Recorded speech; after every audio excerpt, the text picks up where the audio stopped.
The Harris-Biden administration just authorized lethal force by the military on United States citizens. Y'all, we need to pay attention to this. I was given this, it's a copy of the Department of Defense directive that was updated on September 27th. I got this about 3 weeks ago. Literally, I got this the night that the storm happened here, Hurricane Helene. And I've been just tied up trying to help as many people as I can here. And now I'm finally getting a chance to record this video. This is a terrible, terrible thing. I have the directive. Like I said, I've had it for about 3.5 weeks. And yesterday, I was doing my due diligence. I read this directive, and I even reached out to some of my friends who are currently serving in the United States military in different branches at very high ranking levels. Some of them in support, some of them in SF, Special Forces, and this is legit. And this is the same directive they got, and it's not good. Never before has the United States military been able to take lethal force action on American citizens in the homeland. But here we are. Why? Because they think that there will be civil unrest in, 3 weeks or 4 weeks for the election? 3 weeks. And when they tell you who they are, ladies and gentlemen, believe them. And they're telling us who they are. You know, Biden has said for years now, if you think you're going to defeat the United States military, you're going to need an F-16. Remember all that bullshit?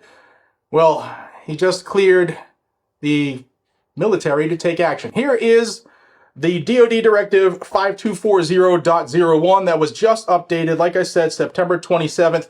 And it is the DoD intelligence and intelligence-related activities and defense intelligence component assistance to law enforcement agencies and other civil authorities. Now, rather than just show you the one paragraph that is going to make your eyes bleed, let's see what it's applicable to, okay?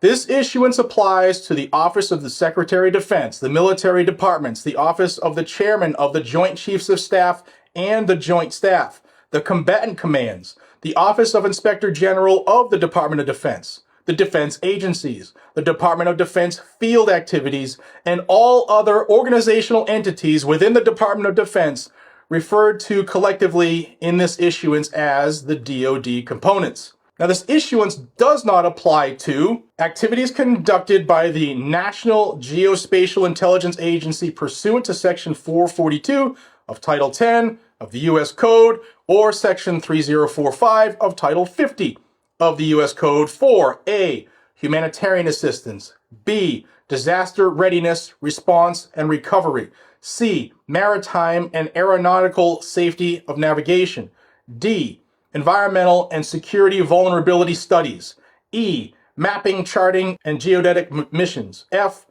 other similar activities not constituting foreign intelligence or counterintelligence.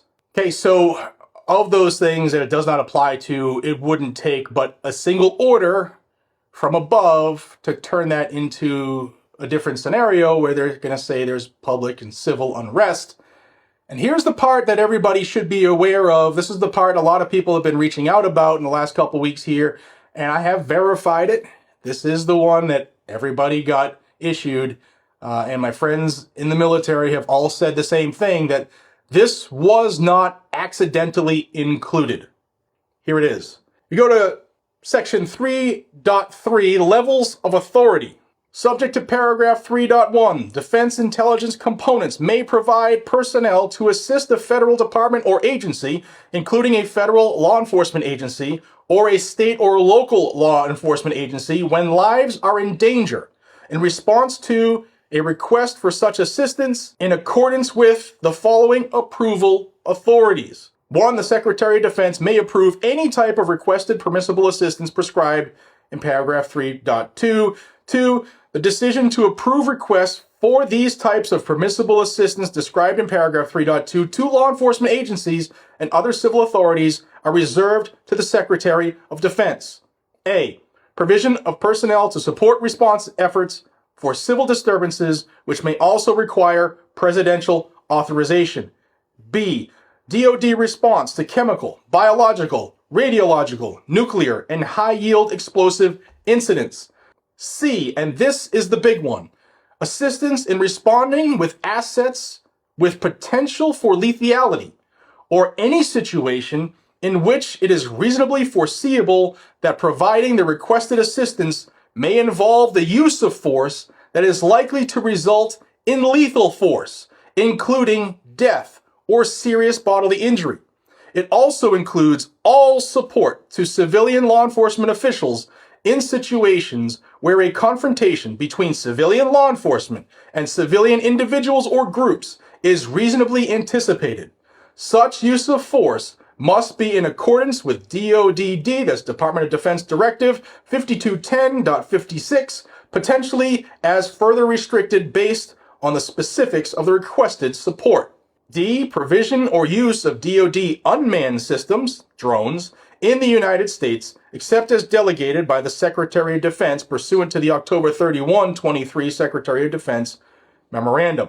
Guys, anywhere that law enforcement could potentially be anticipated to have a confrontation with civilians or civilian groups, i.e. militia, that group that's required by the United States Constitution,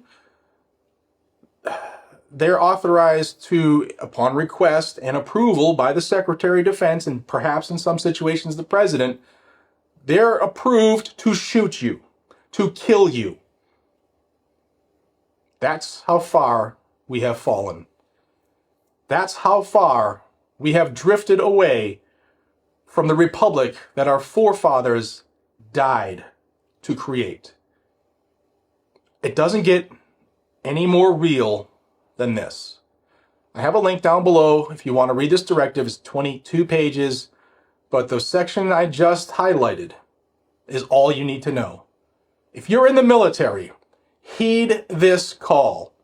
You have been called to serve in the defense of country against all enemies, foreign and domestic. And the people that pen this order and the people who ordered them to pen this order have just proven to be enemies of this nation. And you better believe that they are domestic enemies. This, ladies and gentlemen, is the Harris-Biden administration. I mean, technically Biden is the commander-in-chief, but he's out to lunch and been on the beach, and she's been running the show. So Kamala Harris and her crew, her bunch of cronies, have just told the military, you better get this on paper and get this directive out in time before the election. Why? Why? Now, I'll go out on a tear, and I'm going to get on my little tinfoil hat. Some people call it conspiracy theory. I tend to say it's a spoiler alert. But if they anticipate an uprising of, Republicans, patriots, then they'll probably look to potentially issue this order, based off of this directive. But would they do it if it were a bunch of blue-haired, screaming, crybaby liberals who have never been told no, never been told, yeah, you're absolutely wrong? You let me know down below. Guys and gals, I'll bring you this information every day. All you got to do is subscribe to the channel to stay in the know. If you absolutely hate what's going on with America, subscribe to this channel right now. I'll keep you in the know. This is disgusting. Link is down below if you want this. Yeah, the military has just been approved to kill you and me.